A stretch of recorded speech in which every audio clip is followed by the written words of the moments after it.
Hey, real quick, I will say this before we start. I will say this, and Drew, this is I don't watch a lot of videos because it's hard for me to have time to. I've got a stack of just shit I need to watch and training and all that. But I will say this, Drew, you had a really good video. I think it was on LinkedIn. You were in your car or somebody's car, or whatever, and you talked about how.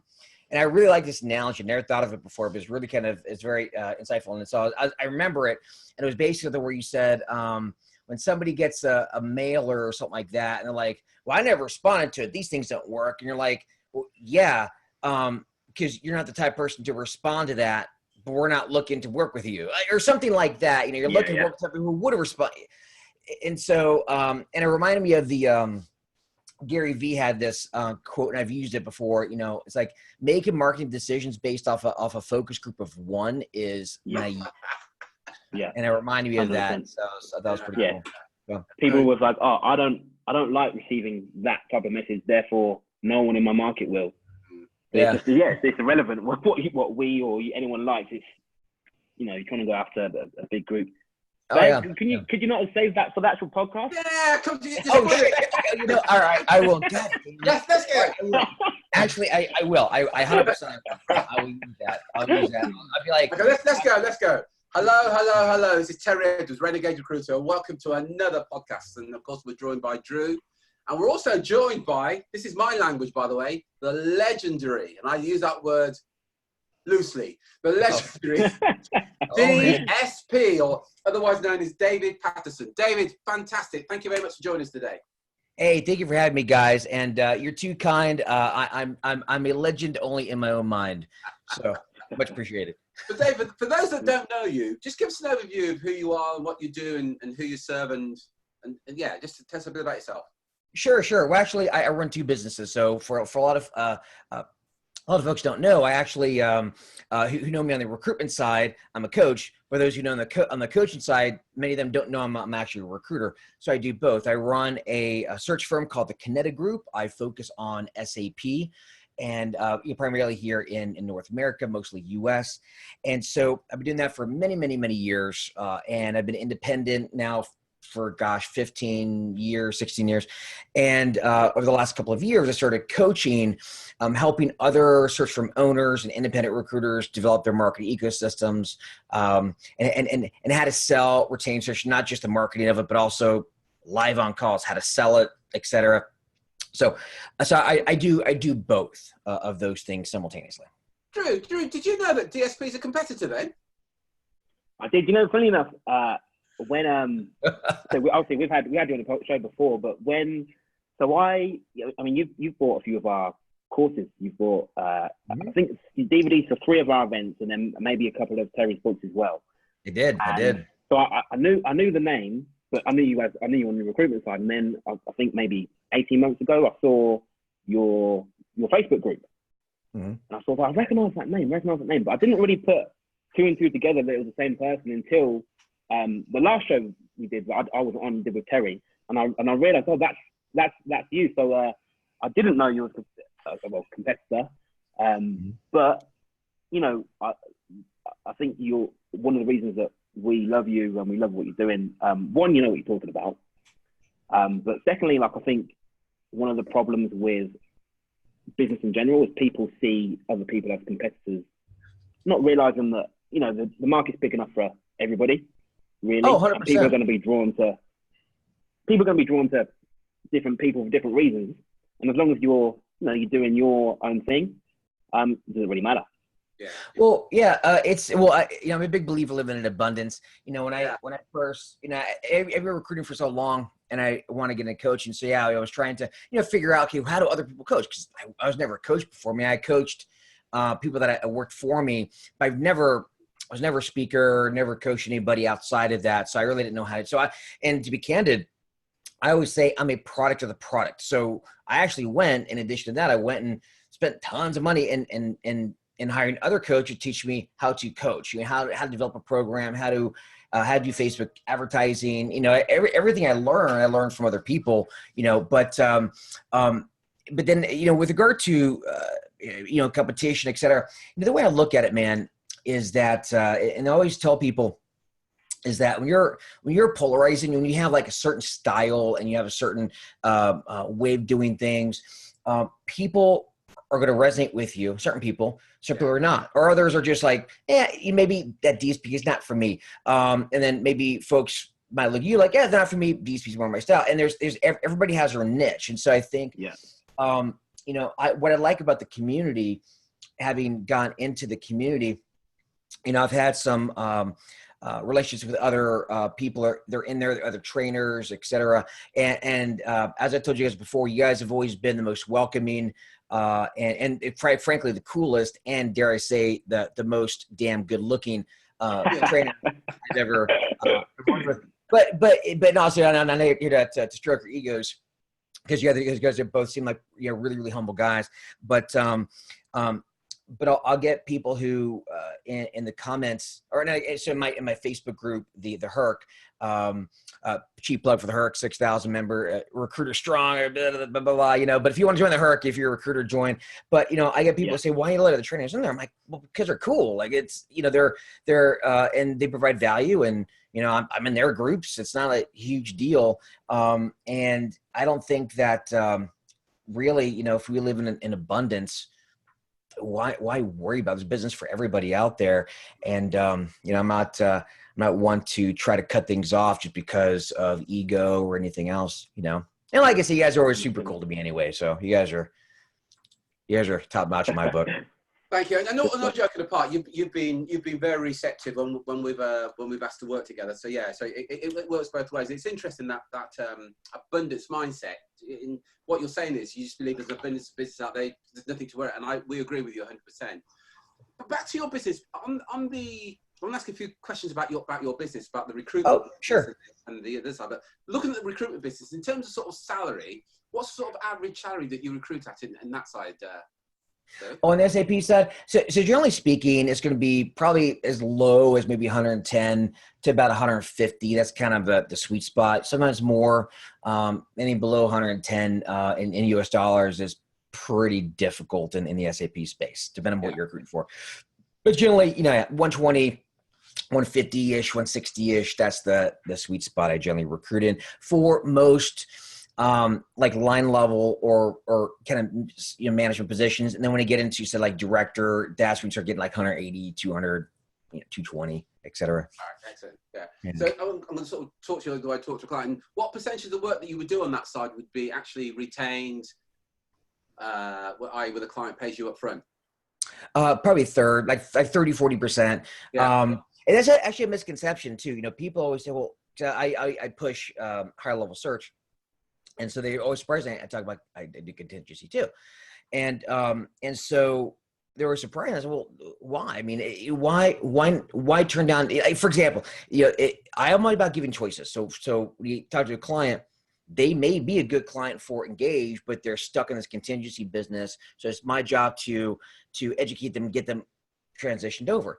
But then again, they may not be a good client for Engage. Like, to try to force a one-size-fits-all solution down the throat is disingenuous. And so I'd rather educate and give them a choice. And if I need to push them in one direction or the other, I could do it. But if you have your system set up for contingency and you've got like maybe some automated systems, and the other key thing is too, is that they know what they get. The other problem I see with contingency, oftentimes recruiters will come in and say they'll sell the stars and the moon, and they'll sell everything in the world to get the job order. And then they don't, and then they treat it like a contingency. So the client's expectations and the expectations set by the recruiter don't or the results the recruiter can give don't match up, because the recruiter is blowing smoke up their ass to get the job order. And that's why so many people have a dim view of recruiters, because we're not setting the proper expectations. Like they don't know what they're getting, unfortunately. And that's another it's the way I look at it. So I'd rather just give them the choice. That's the main thing. Give them a choice. So just check in. So when you're saying that, you know, you still offer contingency, but when you do, you know, you're upfront with the client what they're going to get and what they're not going to get. Is that right? Correct. Yeah. So I've got I want to talk about, like, I try to get them sold on the product that I have. You know, the engaged, you know, certain basically the service itself, the model. And then I want to get them sold on it. And look, and if it really, really can help them, I'll push that. And if it's just not for them right then I'd rather go contingency, but I'd rather just give them the option though. That's Okay. the give them option. Yeah.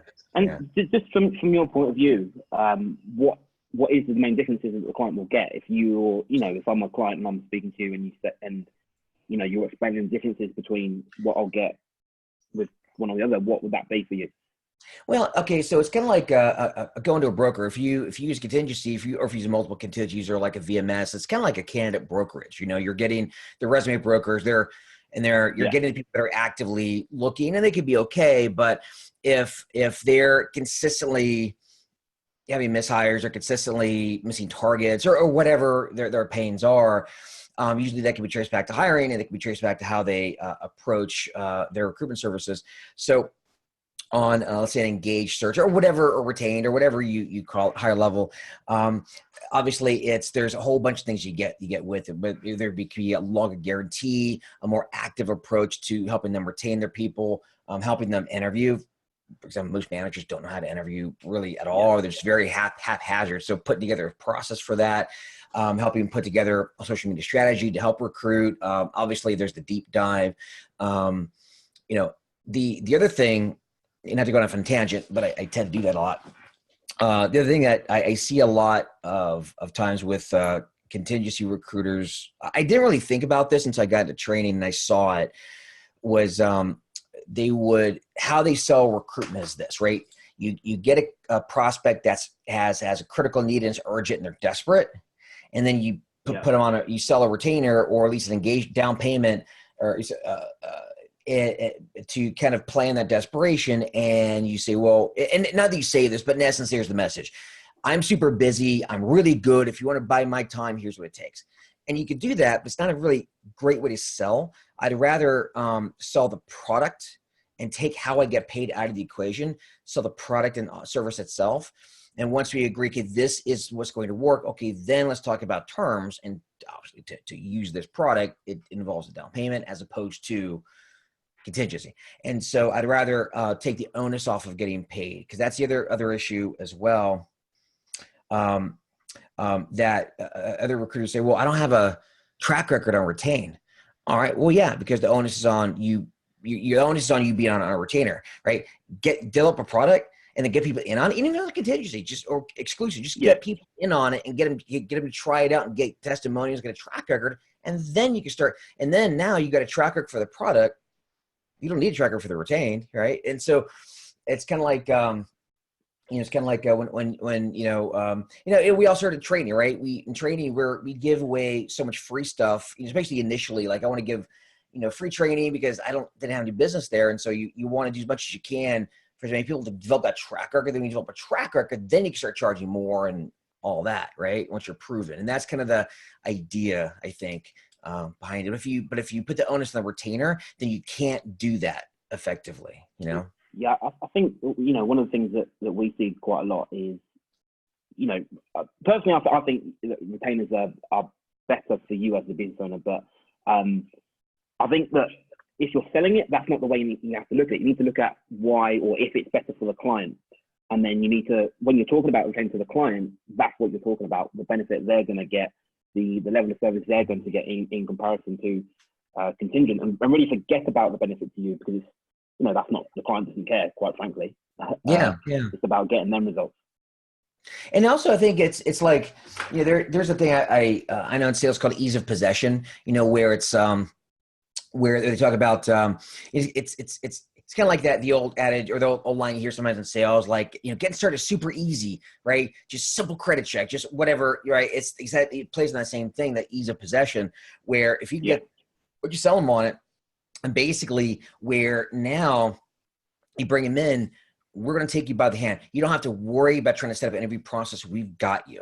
You don't have to worry about we've got you. You don't have to, you're trying to figure out how to retain, how to onboard. We've got you. You've got that. We have a process. We're just going to plug you right in. Super easy. And I think that, as well as that, obviously there's a lot of benefits, but there's also that part I think people also don't realize, is that you have to make it easy and just, it's kind of like you want it to be like a greased slide that they just go woo down, and they're like, how did I on that grease slide? Shit, what happened, right? That's kind of the idea. You make it like a grease slide and just slip them right in, and make it easy.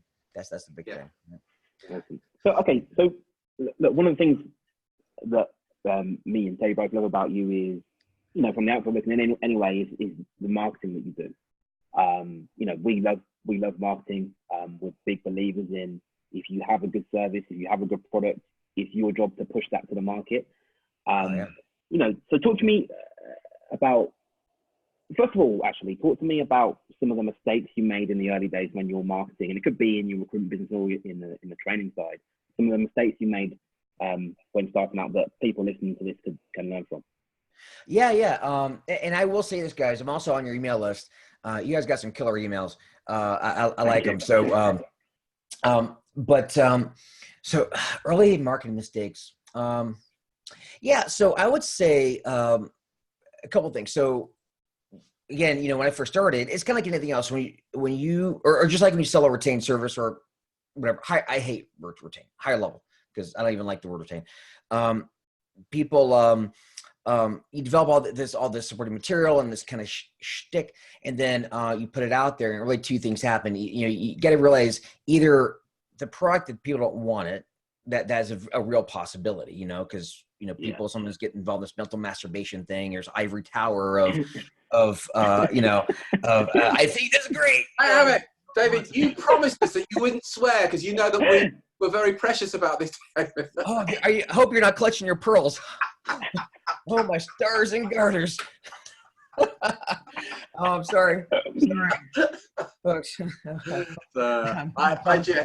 Just before the call, David's saying, "Look, I'm going to mind my language." The funny thing is, too, I heard you guys cuss so many times on.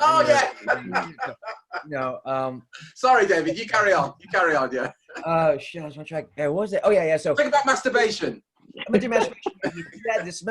mentally masturbating. You think this got this amazing thing that no one really wants, so when you go out to market, and the issue is, it really could come down to, there's other issues, but it really come if you fail or not. It's not like exploding right away. It could be really a couple of main things. Either that people don't want it, or you just don't want that iteration. Or maybe it's needed change at the marketing. You're just not connecting, or you're just not very skillful in delivering it. And that's the other thing too. You're like everybody else, your very first cold call you ever make, like, it's going to suck because you're not very good at it. It takes a while to develop the skill set. And so for me, putting out this thing, I didn't know what people wanted, so I think, okay, what do I want? Like, I'm in, like, for example, here's what I did. My first big marketing mistake, and I'll be very open about this. So for me, I was independent, right? So I was an independent recruiter for years, and I had the independent streak. I'm an entrepreneur at heart, risk taker, blah, blah, blah. And so then I realized, okay, well, that's my thing, right? I'm gonna go in there and I'm gonna do this thing of, and my tagline was, "Tell your boss I said hi."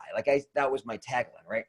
And it resonates a lot with for many people, but also it really turned off a lot of the market, and it really wasn't what I was really good at, because I can teach somebody to go independent, how to go get insurance and all that, and the phone systems and how to I wasn't really passionate about teaching that, and it's pretty easy to teach. I know it's not that hard. Yeah. And it was the marketing piece that was my focus anyway. So my approach was not quite correct. And then on the other flip side, when I was talking to people, I also wasn't very skillful, because I was so passionate what I did. I would just, instead of leading people down a path like an actual sales process, I just started doing this technobabble, talking about my shit, and that was super cool. And so my two big mistakes were really not really mistakes, I think, but not another mistake, but I think it was more like, I think the good thing I did was I was willing to change, listen to the market, and change my strategy, as well as probably my biggest mistake was not effectively on my end having a structured, like, sales call, structured client acquisition process, because I was so excited about my thing, I thought everybody would share that excitement, and that's not the case all the time. So I see that was the biggest mistake I made, is not doing that soon enough and getting more of a structured process in, because I think assuming everybody was like me is not, it's like a rookie mistake. Because in my recruitment business, I knew that in my marketing, but then I made that rookie mistake coming to coaching, thinking everybody wants the same shit I want, and that's not the case.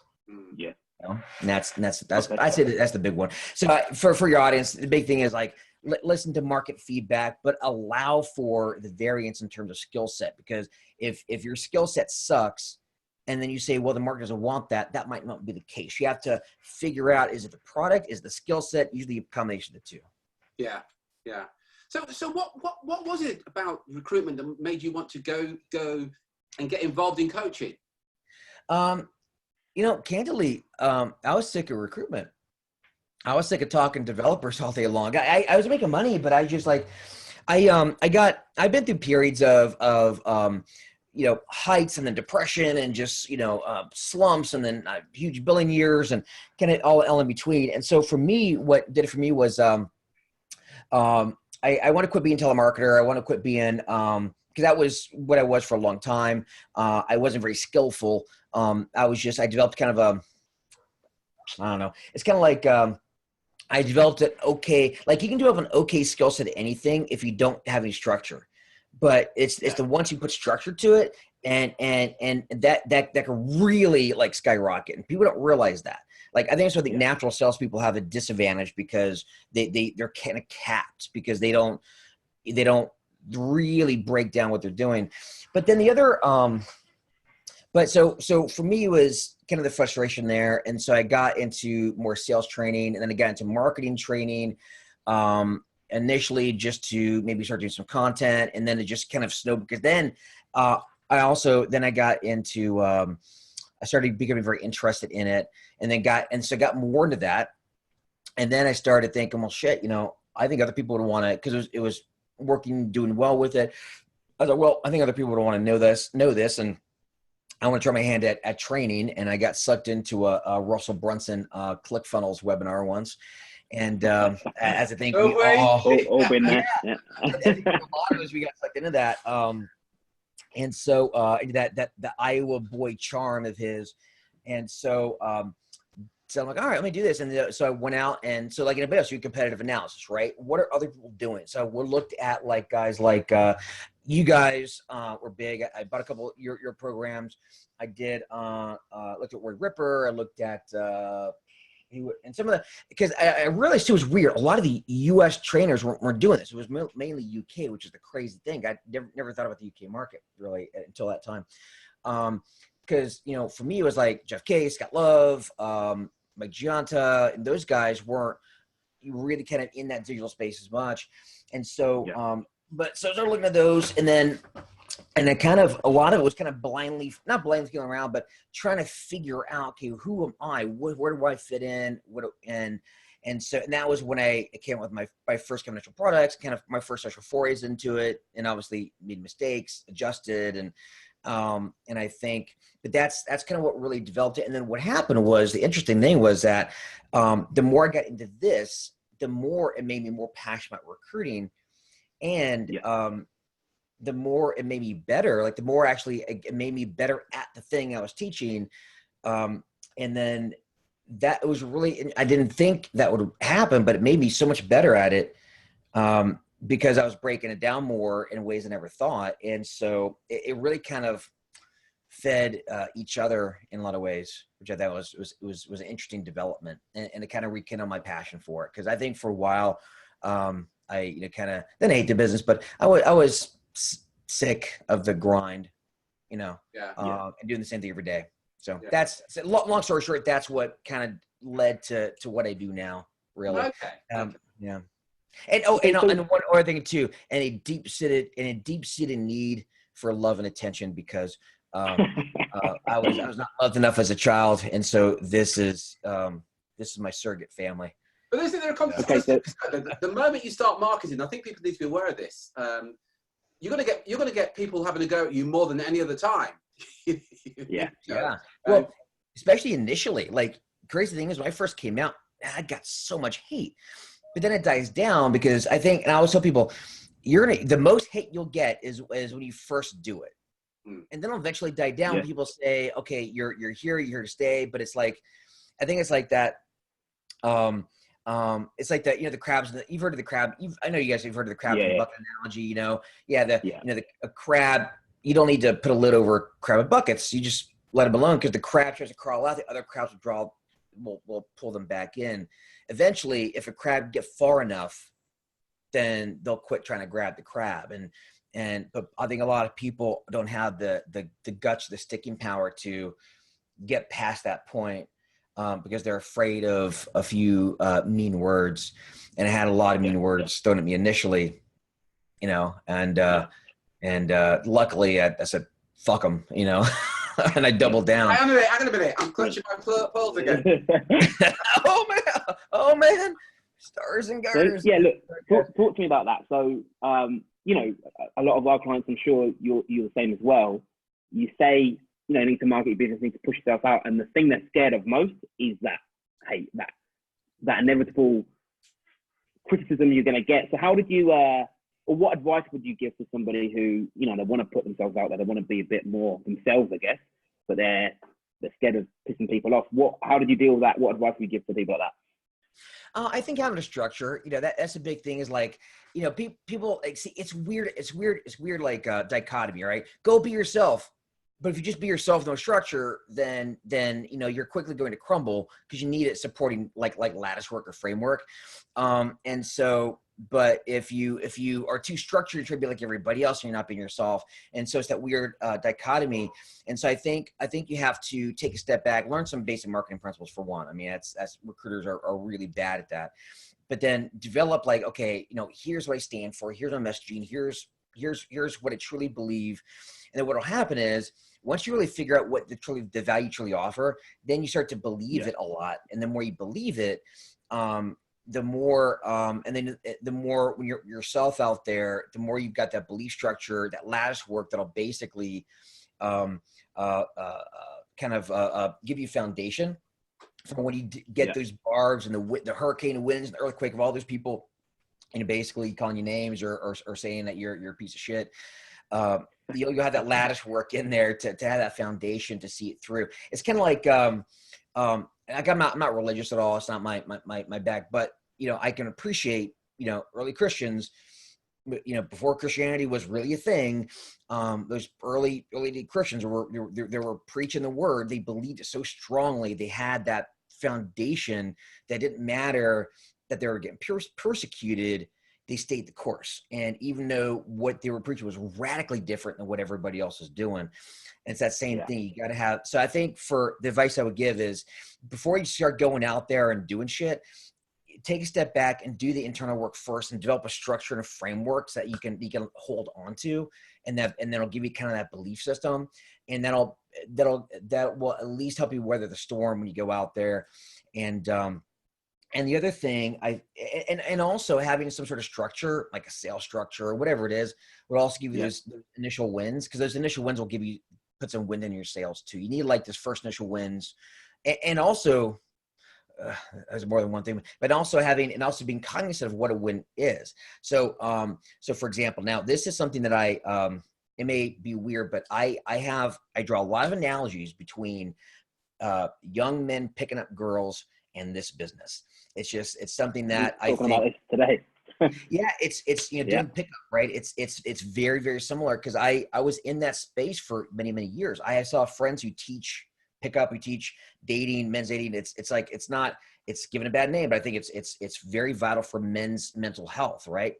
To learn how to interact with women and girls, because it's such a scary thing. So imagine you're a recruiter and you're scared of your own shadow, scared to call it. It's such a similar thing. So success, if I'm teaching a young guy how to go out and just talk to girls, you're not going to go and get a girlfriend your first night. No, success is just going saying hi 10 times.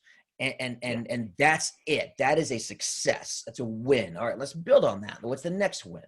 So I think recruiters also have to realize too that, okay, look at tiny wins and use those to catapult into future wins. So a win might be getting that first sales meeting. That's a win. Yeah. Whether you get it or not, doesn't matter. You got it. And then from there you can move forward. So I think that's the other advice I would give as well. 100%. And I think we're talking about this very same thing earlier today about the connection between sales and marketing, and there are so many analogies, isn't there? And one thing that we often say is one of the problems with cold calling. It's almost like going on a first date and asking the woman to marry you, or asking the other person to marry you there and then. You know, there's no relationship, and marketing is the same, where you can get their attention, the hiring manager's attention, but expect them to engage in the retaining with you is a big ask. It's very similar, and the whole process with sales and marketing, we often joke about it, but it is very similar. The process of how you've got to take that relationship, so to speak, to the next level. Yeah. Well, yeah, it's like you can't go to a bar and ask every girl in there, every woman in there, hey, you want to go home with me? You might get lucky, as it were, but you'll also catch something else, most likely. But there's the other hand is like, well, okay, there's also like, okay, so for example, someone is just starting out. You can't expect, get completely inbound, because that's also unreal. There's a mix, right? It's like, okay, you do some messaging and do some calls if they're not responding. It's a mix. And on top of that, like, no, don't expect to get I always say, so this is my thing I say all the time. I say when a recruiter calls or reaches out, whatever, just reaches out to a hiring manager and says, hey, Bob, this is David Patterson with the Kineta Group, and we're specialists and we're super awesome, blah, blah, blah. Hey, we haven't worked together before, but I'd like to get a few minutes of your time to see if it might make sense to work together.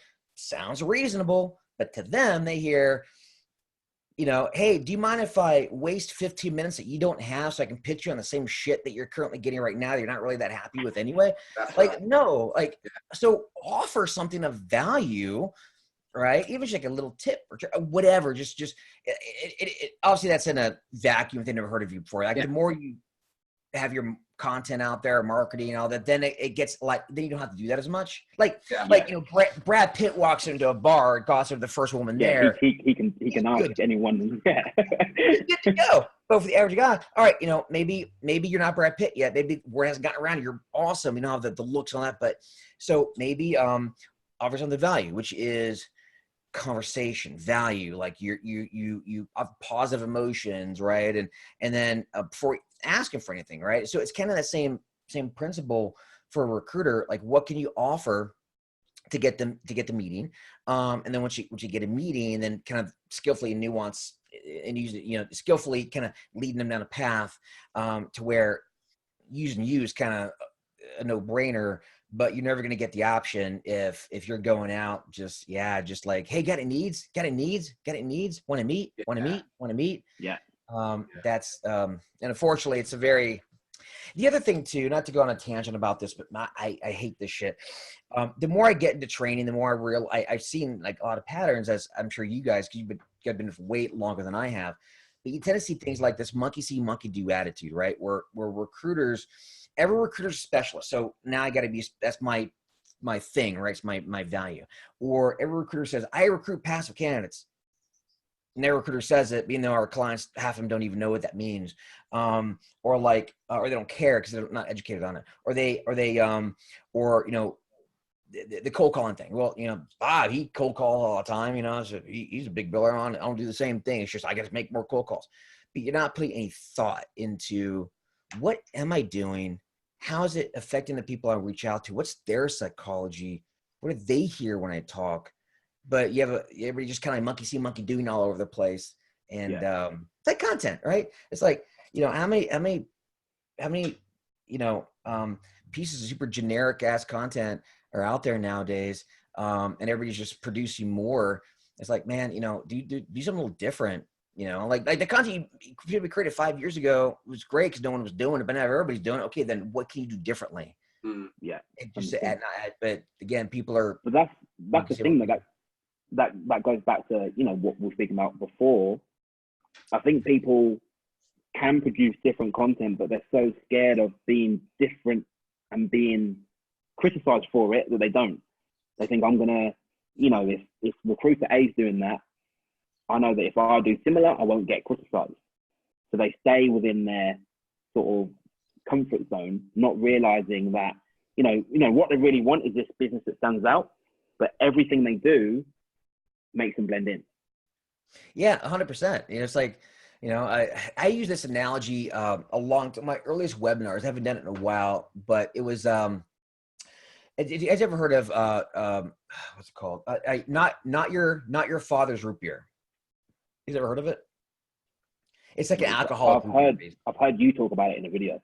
Okay, yeah. I hadn't talked about it in a long time, but I'll just, for your audience, I'll make it brief. But there's back like in 2015, I think, there's a brewery in Wisconsin in the U.S. that wasn't really, a big name or anything, but they created this root beer as an alcoholic root beer, first to really do this. And first off, not a lot of people like root beer, even less want to get drunk when they drink it. But for the ones who do, that was the only option, and it was such a cool thing. And it's actually really good, and it's very strong, by the way. And I think, I don't like numbers, but I think like within a year they became one of the biggest microbreweries or whatever, or craft breweries in the country or the world. And they had copycats came out. Sam Adams came out with their kind of version of it, and everybody else already copied it. But they were so polarizing and was so different, And so, if you're willing to do that, but again, it's like, not do it as you do it. You got to put some thought into it. Like take a step back and really put some thought into like, what's the psychology? What's this? How? And then putting together a plan to, okay, now I'm going to put this out to market, knowing that most people don't like it. That's cool. But I'm going to look for those wins. If we start getting those wins, okay, what do they like? What do they not like? Kind of taking a scientific approach. And then, but I think a lot of recruiters aren't willing to put in that work because it's not easy. Like there's shortcuts for sure, but it's not like it's a turnkey, like just instantly use this template and it works. No, you've got to put your own stank on it to make it work in your market, and it's got to work for you. And so there's that. It's like people want to be buff, but they're not willing to go do squats for 3 months to see results. Like you got to go do squats and deadlifts, man. Get the squat rack and get to work. But once you do, in 3 months' time, next thing you know, they're starting to see some quads, and they're starting to see some definition in their muscles. And the next thing year down the line, another example I use is like in CrossFit. I've been in CrossFit for years. My fiance, Elisa, she owns an apparel company in the CrossFit community. She's a coach, also owns a gym. So we're pretty heavy in the market in that area. And I see, people come in, they're new, and they see somebody doing a clean, like a clean and jerk. And that person makes it look so easy and smooth and just like butter. And they look at that, they're like, how can I ever do that? And they realize, well, that guy just did that a year ago. Like he was new just like you, and he couldn't it took him a while, but he stayed the course. And next thing you know, he makes it look so easy. You don't see the year he spent struggling to make it work. And that's the other thing too, is I think if, I'm going on track here, I think, but kind of staying, having a structure, which I think what we're here for as trainers, like we can provide the structure, like you do it yourself, but it's going to be tough.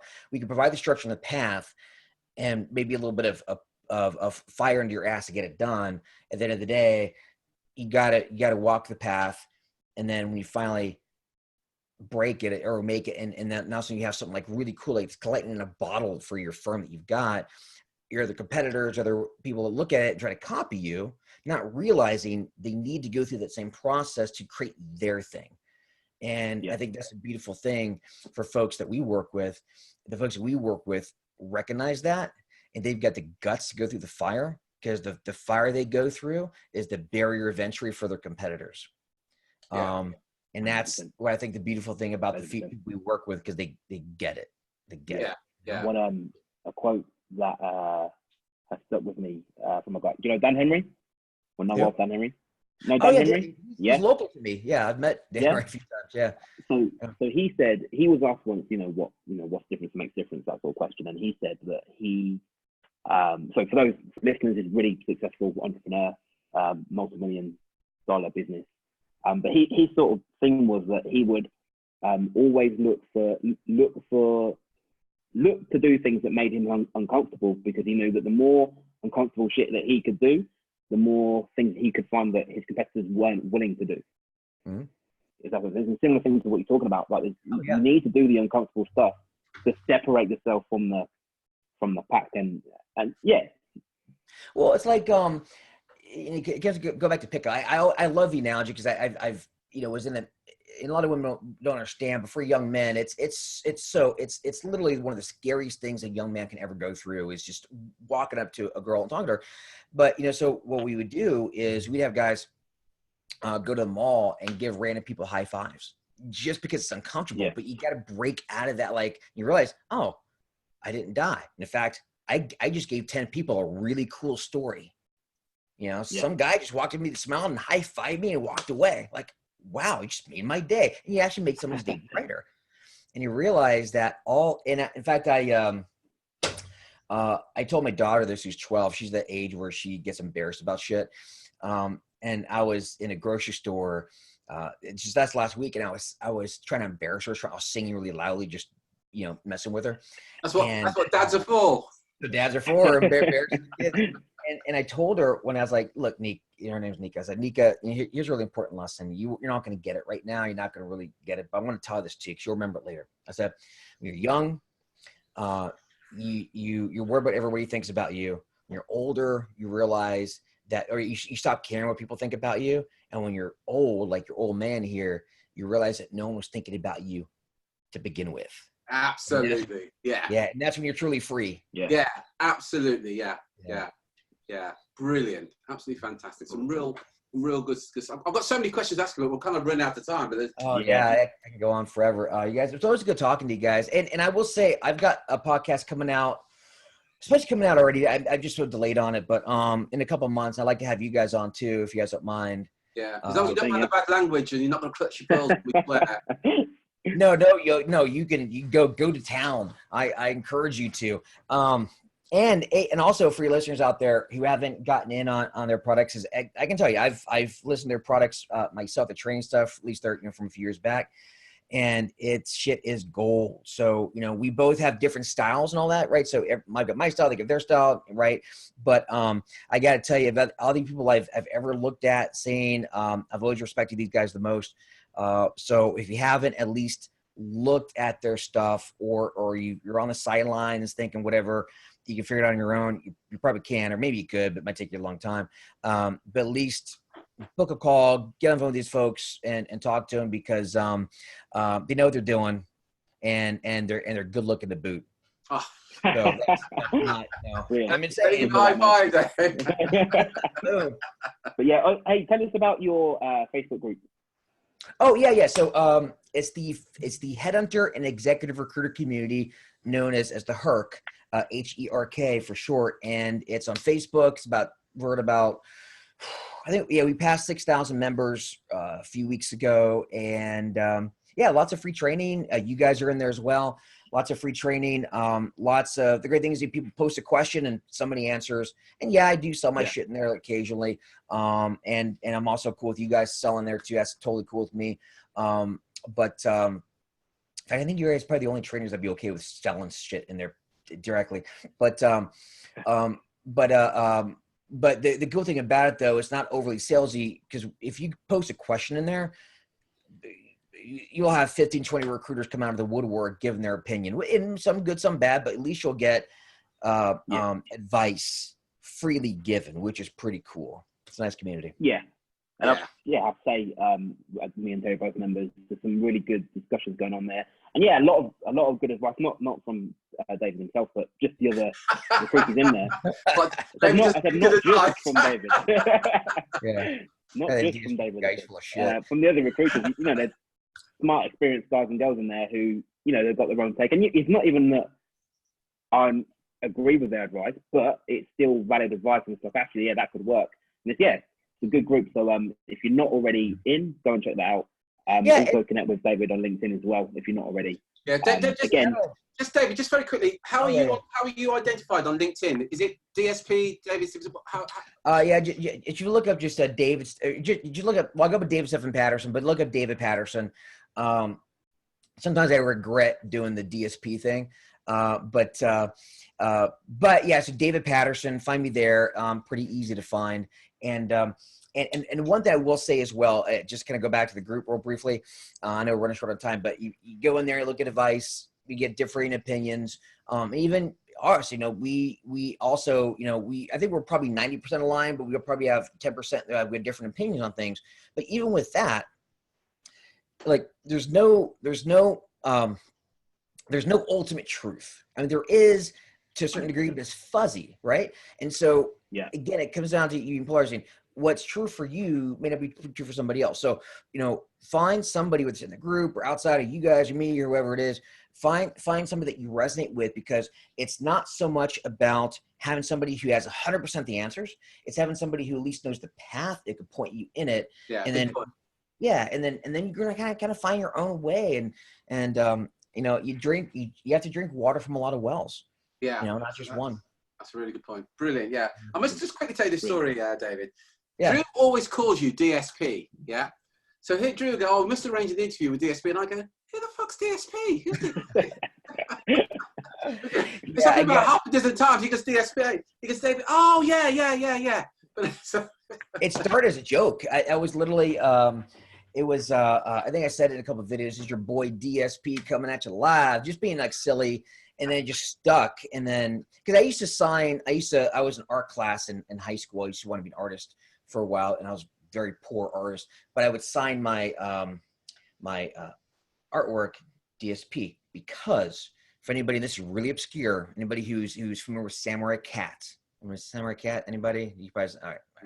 Very obscure. When I was a nerd in high school, is a book about the Samurai Cat, and the guy who wrote the book had just amazing illustrations of paintings. He did it himself, and he signed with his 3 initials. I always thought it was so cool. I started doing that on my shitty artwork at the time, and then in a joke video in the Herc, I said, your boy DSP, and then next thing you know, people started calling me DSP, and just kind of stuck. And so that's kind of the genesis of it. But for those who are nerds and you love obscure little, Samurai Cat, it's awesome. I just got to, I'm going to take your word for it, David. I have no idea what you're talking about.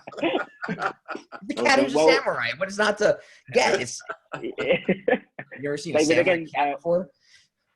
Thanks for coming on. It's been David, thank you. Shame we didn't have longer to prepare, but it's been good.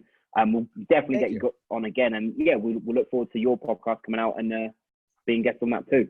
Yeah. So thanks a lot. Meeting up with you in America as well. We're going to come over and we'll do a live gig together, live on stage. DSP. Yeah. In fact, right before this call, I was mentioning I want to do a HercCon or something similar next year, and so I asked these 2 fellas to be a part of it, and they graciously agreed. But obviously, it's nothing's planned. You just got to figure it out. But to be fair, David, it's subject to fees and. I gotta go. Bye. Gotta go. David, seriously, buddy, you're a superstar. Thank you very much indeed. Really, you guys are so great. You guys are awesome. Love you guys. You guys are by far my favorite trainers. I always say that all the time. And this is this is, you guys, this on record. You guys are open to sell your shit in my group as well, because not your shit, but I don't want to let anybody else do that. But I think you guys are awesome. So awesome. Thank you. You guys are cool. Just to let you know, Drew, I heard the DSP talk about Roy Ripper and saying the same thing to Roy Ripper, but Roy Ripper was his favourite. So we'll see about that. Seriously, David, really quickly. No, but I mean that with you guys. I've never been a Roy Ripper's podcast, or was that a podcast? Maybe it was. I forget. Maybe I was. I don't know. But no, I really meet with you guys though. And by the way, I love your mug. Absolutely love your mug. Oh, thank you. For those who are just listening. Good morning, asshole. Yeah. Brilliant. Right, I will say this one real quick. Hold on a second. And I do want to. I know this is running long, but I do want to show this one last thing. I picked up this hat the other day, or a few weeks ago. And if you get, it's reversed, but it says, I got a little picture of a pig. It says Captain Pig. Yeah. Love it. And it suits you. David, thank you very much indeed. Drew, thank you very much indeed. This is Renegade Recruiter. Until next time, guys, take care, take action, and be relentless. Cheers, folks.